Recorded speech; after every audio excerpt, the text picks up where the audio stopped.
Notícia urgente. Impeachment de Dilma teve motivações amorosas. Segundo a Folha de São Paulo, Dilma tinha um caso com Temer e, não feliz com a relação ter acabado, armou o golpe. Vamos falar disso com você já já.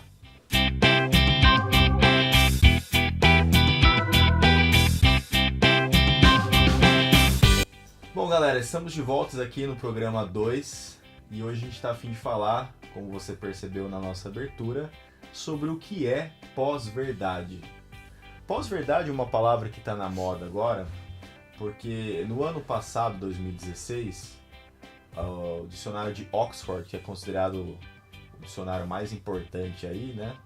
Eu acho que deve ser importante para os caras lá, né? Porque eu uso aqui os brasileiros. O grande Aurélio, para mim, é o mais importante é o mais de todos, importante. Né, cara? Jamais abrirei mão do Aurélio. Eu uso o Google mesmo, cara. Google, Wikipedia, essas coisas. Bom, e pós-verdade se tornou a palavra de 2016, ou seja, é o termo que resume o que foi 2016, e alguns especialistas estão dizendo que resume a nossa era, o nosso momento da história. Então, Panda, o que é pós-verdade? É mentira, cara?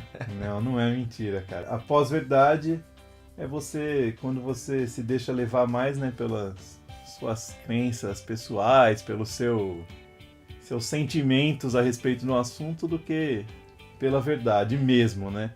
Então, a gente citou o exemplo, né, do início, mas, por exemplo, citando um exemplo real, né? O filho do Lula é dono da JBS, né? Não é uma verdade, mas é só uma mentira? Não, a gente teve milhões de pessoas aí acreditando nisso e divulgando isso como verdade, porque elas odeiam o Lula, simplesmente por isso, né? A definição de Oxford é que pós-verdade é quando você leva em consideração as emoções que vão além dos fatos, ou seja, não importa os fatos, o que importa são os indícios envolvidos nisso. Tem gente que usa a expressão factoide, por exemplo, Sim. que é a mesma coisa que pós-verdade. Então você tem um fato que não necessariamente prova aquilo, ele deixa no ar, é o suficiente para eu acreditar, então eu vou acreditar. Ou seja, 90% das notícias que a gente vê rolando no Facebook aí se enquadram na pós-verdade, cara. É, exatamente. Porque, por exemplo, na eleição dos Estados Unidos, o Trump falou que o Obama foi o fundador do terrorismo. Se você parar pra pensar, não faz sentido nenhum isso aí, né? Tipo, mas ele deixou no ar de uma maneira que ele é o culpado pelo vazio das ações, de ter crescido a religião no país e aí ter gerado o terrorismo nos Estados Unidos. E aí, dessa maneira, ninguém pode dizer que é mentira o que ele falou, mas fica uma coisa meio esquisita, assim, sabe? Então as pessoas acabam se apegando a essas coisas e acreditam em algo que não é verdade. Então, assim, esse lance da pós-verdade também, é importante separar o que é mentira do que é pós-verdade e do que é fato e do que é verdade. E aí, o que você lê nem sempre é confiável, apesar de estar em um jornal de relevância, de credibilidade, pode ser que seja mentira. Essa separação é interessante, né? Porque o primeiro conceito, quando você vê a primeira definição de pós-verdade, você pensa, pô, mas não é uma mentira. E não é só uma mentira, né? Então, se eu falar, por exemplo, esse programa aqui é o programa mais visto do YouTube, isso é uma mentira. Ponto final, cara. Não tem nada envolvido nisso, né? Só uma mentira e ponto, acabou. E mentir, o ser humano mente desde que ele é conhecido como ser humano, né, cara? Agora o conceito de pós-verdade vai um pouco além, porque mexe com essa coisa do sentimento mesmo, assim, né?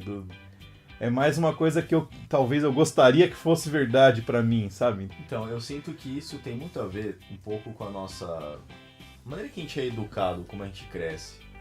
A molecada, ela é muito educada, assim, na televisão, assistindo filmes, vendo desenhos, em que impera muito aquele maniqueísmo, sabe? Do bem e do mal. Só existe dois lados numa história, não existe outras opções. Então, na Disney tem o vilão e tem o bonzinho. Aí o vilão se dá mal, o bonzinho se dá bem. Então a gente cresce com essa dualidade, e quando tem um assunto, a gente acaba sempre escolhendo um ou outro lado. Então, tem alguns fatos que são, como posso dizer, eles não têm uma coisa definida. E aí você acaba pegando aquilo pra você e justifica que defende você. Sendo que o mesmo fato pode também defender o outro. E você acaba distorcendo isso com uma interpretação diferente, acrescentando um termo a mais. e compartilha como se fosse verdade. Acho que é Goebbels que fala o nome daquele cara, que ele era um dos caras mais importantes do nazismo, acho que ele era o ministro da economia do Hitler, e ele dizia que uma mentira repetida diversas vezes vira verdade. E acho que hoje é isso que está acontecendo, né? Uma mentira compartilhada diversas vezes vira verdade. Vira verdade, cara. E quantas vezes, né, você já não recebeu aquela notícia maluca, né, no WhatsApp, que você olha e você fala, gente, que coisa maluca é essa? Não é impossível que isso seja verdade. Só que aí você fala assim, ah, não, mas foi o fulano que me mandou, ele jamais ia me mandar uma mentira, né? E aí acabou, cara, aí você fecha ali o WhatsApp e comenta com o cara do lado, nossa, você viu que não sei o que, né? Tipo, não, cara, é mentira, não é porque foi o fulano que mandou, ou porque o fulano tem as mesmas ideias que você de determinado assunto, ele tá sempre, né, falando algo que realmente é um fato, né? E aí se espalha esse boato maluco, essas coisas malucas que a gente vê por aí hoje. Ó, né? eu, assim, como dizia minha avó, né, pós-verdade não é nenhuma novidade e é mais antigo que andar pra trás. E já existia essa conversa de o que é verdade e o que não é. A diferença é que a gente tinha um filtro maior. Então, já teve no passado muitas teorias da conspiração sobre como a vida era. Teorias da conspiração sobre a Guerra Fria, sobre o que os Estados Unidos faziam, o que o governo faz para dominar você, o que a televisão manipula a sua opinião, sabe? E tem muita coisa aí que é exagero, não é verdade. Hoje em dia parece que as coisas são mais transparentes, vai. É mais difícil enganar. Mas a gente tá percebendo que não é verdade isso também. Parece que tá mais fácil enganar as pessoas hoje em dia do que antigamente. É mais...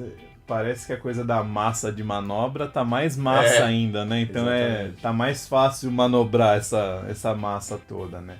Então, até o negócio da pós-verdade teve essa explosão toda aí por causa da campanha do Trump, né? Que foi inteira baseada em... A campanha do Trump e o Brexit, que argumentava que se a Inglaterra não sair da União Europeia, os turcos vão invadir lá, vai ter um monte de imigrantes, eles vão ficar sem dinheiro. Inventaram que tinha um custo de 450 milhões por dia pertencer à União Europeia, e todo mundo acreditando, e na hora de votar é isso que pesa.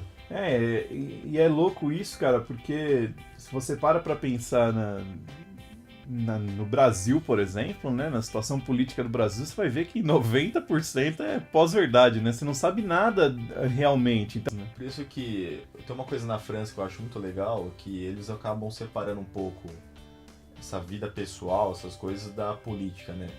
Porque lá eles têm o conceito de que não importa se o presidente tem uma amante, tá fazendo alguma coisa assim na vida pessoal dele. O que importa são as ideias dele. E o que a gente escuta aí de debate, de discussão, é muito em cima de fofoca, né? Não é em cima de ideias. Então, o debate americano, ele foi muito pobre porque não tinha ideias. Ninguém tá discutindo como a gente vai sair do desemprego, como é que vai melhorar tal situação, vai acabar com a guerra ali. Não, eles estavam discutindo se a Hillary estava sendo espionada pelos russos, se o FBI estava comunado com o Trump... Um monte de fofoca, né? E todo mundo achando legal. Recordes de audiência na televisão. O Trump lá com aquela performance dele. Mentindo descaradamente. E beleza, tá tudo certo. Ninguém fala nada, né? Então, cara, isso levou o cara a ser eleito. E quais são as consequências da pós-verdade aí? Onde a gente vai chegar com tudo isso? Será que no nosso país, por exemplo, está vivendo também essa fase política aí cheia de... o Brasil já tá na pós-verdade faz uns 100 anos já. Então, mas será que a gente vai ver grandes consequências, cara? Maiores do que a gente já viu? Então, de repente... Eu acho que a grande consequência é você viver num mundo que ninguém confia em ninguém. Apesar de todo mundo estar aí compartilhando, comentando, alguns acreditarem, sempre tem uma desconfiança. Parece que aquilo não é a verdade... Parece que falta alguma coisa, parece que tudo é plantado, parece que tudo é manipulado. Então, por exemplo, se sair uma notícia falando alguma coisa do governo, é porque vazou intencionalmente, alguém pensou em algo. Então, todo mundo está desconfiado. A gente vive numa grande conspiração, parece, né? Conspiração com terrível. Tudo. Se você trabalha em algum lugar, no seu trabalho tem conspiração. Até na sua casa deve ter conspiração e você não sabe, entendeu? Pode ser, cara. Pode ser quando eu saia, os gatos fiquem planejando me matar, cara. É isso.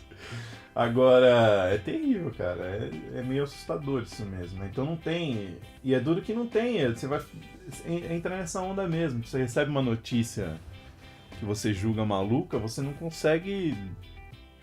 Ah, não, eu vou pesquisar em tal lugar, porque lá eu sei que eu posso confiar, né? Não tem mais isso, né? Então você pode ter uma notícia dessa, como já teve, circulando no UOL, por exemplo, na Folha, e é uma notícia que não é 100% verdadeira, né? Acho que o que as pessoas precisam pensar é que elas precisam fazer uma pesquisa, checar as coisas. Da onde veio essa notícia? Foi de um lugar de credibilidade? Foi um lugar que as pessoas apuram os fatos? Porque acho que hoje em dia, uma das grandes perdas da era da internet é que a gente não tem mais grandes jornais fortalecidos.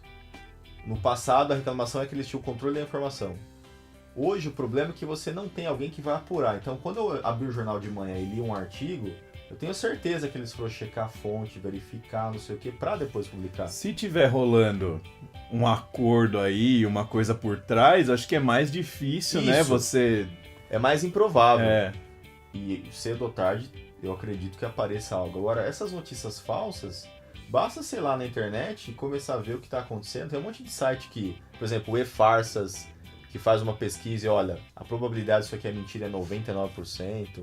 Então, dá para você se informar. O que não pode é você ficar lendo, acreditando, lendo, compartilhando, sem saber de onde veio. Sim. Agora, se alguma coisa aparece direto no seu WhatsApp, direto no Facebook, antes de aparecer na TV, alguma coisa errada tem, não faz sentido. Uhum. Porque se é algo tão relevante assim, alguém vai falar, alguém vai parar o mundo para comentar o assunto, né? Cara, se os extraterrestres pousarem na Terra, não vai ser o seu WhatsApp que vai receber a mensagem primeiro, né? Você pode ficar tranquilo. Então, cara, eu não sei o que fazer para acreditar, mas eu acho que primeira coisa é talvez ser um pouco cético, né, com as notícias, assim, tipo, duvidar antes. Então, por mais que seja um critério chato, né, você vai virar um cara um pouco chato, mas, pô, duvida antes. Olha aquilo lá, lê, fala, será que é assim mesmo? É verdade. Então, acho que exige um pouco mais de cuidado, ler com mais calma para que as coisas aconteçam. Acho que a grande lição é você duvidar, né? Não sai acreditando em tudo, não sai também não acreditando em tudo, mas duvidar acho que já é o suficiente pra Sim, ter um acho que filtro. não pode ficar um cara maluco, né, achando que tudo também é mentira, tudo é falso, tudo é enganação, que você vai virar um louco aí. Vamos chamar você pra ser entrevistado no Jô Soares, porque você é o cara da loucura. O Nietzsche, por exemplo, ele dizia, né, que não existe verdade, porque todas as coisas que nós afirmamos sempre tem várias variáveis, as coisas mudam e tal. É um conceito muito profundo, mas a verdade em si, tal, tem vários conceitos, mas o que é fato e isso não tem como mexer. Então, lide com fatos que é... Exato, vá atrás dos fatos, cara. E é fato que esse vídeo acabou de terminar, Ó. Então, até a próxima, valeu. Valeu, gente, até mais, deixa o seu like aí, compartilha e a gente se vê. Essa semana teve o jogo lá do Palmeiras, né? E é legal como que um jogo pode ter tantas coisas épicas ao mesmo tempo. Então, tipo, o Palmeiras virou o jogo, aí terminou aquele quebra-pau. Foi, cara. Aí entrevista coletiva do Eduardo Batista, pensando o que ele vai falar da briga. De repente começou a dar fumada na imprensa, Foi, cara. Tipo, outra Foi coisa. Sensacional, cara. E aí ele falou que um jornalista tinha falado coisas que não eram verdadeiras, que atingiu o caráter dele, e aí revela a fonte, não fala a fonte, tem que falar a fonte, que responsabilidade, não sei o quê. Cara, se jornalista tiver que revelar toda a fonte dele, tá morto, né? Porque o jornalismo vive dessas fontes, né? E não é porque o cara disse que ele tá mal intencionado, talvez alguém deu uma informação errada ou e ele falou, né, tudo que eu falo eu revelo minhas fontes, mas tipo, por isso não é você é jornalista. técnico de futebol, né? Que bom, né, porque ia ser meio estranho, né? A minha fonte é o dia a dia, então acho que ele deu uma viajada nisso, não tem nada a ver. Cara, mas ele ganhou a torcida do Palmeiras, né? Lógico. Agora, bravata de técnico tá ganhando o jogo. Na NBA aconteceu a mesma coisa, o Memphis Grizzlies estava perdendo a série pro Spurs de 2-0 já. E ele chegou lá com os números que a arbitragem tinha favorecido o Spurs, não sei o que lá, fique com esses números, colocou na mesa lá e saiu, tomou $30 mil de multa, mas a torcida, os jogadores abraçou. Enlouquecido, cara. O Memphis ganhou os próximos 2 jogos e foi aquela loucura. Olha, cara. Então Sensacional. tem que achar um problema pra atacar, né? Palmeiras campeão da Libertadores agora. Então, aí vão atribuir que a virada foi Lógico, cara. soco na mesa do Eduardo Batista. Graças ao Juca Kfouri que deu a notícia errada. Foi né? o Juca Kfouri, cara? Foi. Que furada do Kfouri, O hein? Juca Kfouri é um baita de um jornalista, né? cara. Só que assim, Porque quando eu via, eu vi só a coletiva, né? Os 10 minutinhos ali da briga dele, da treta dele. Eu imaginei que era um cara tipo Neto, alguma coisa assim. não, mas Nunca isso era jornalista que ele pensei era no- fã. Então pode ser o Neto. Ninguém é fã do Neto, né? Que maldade.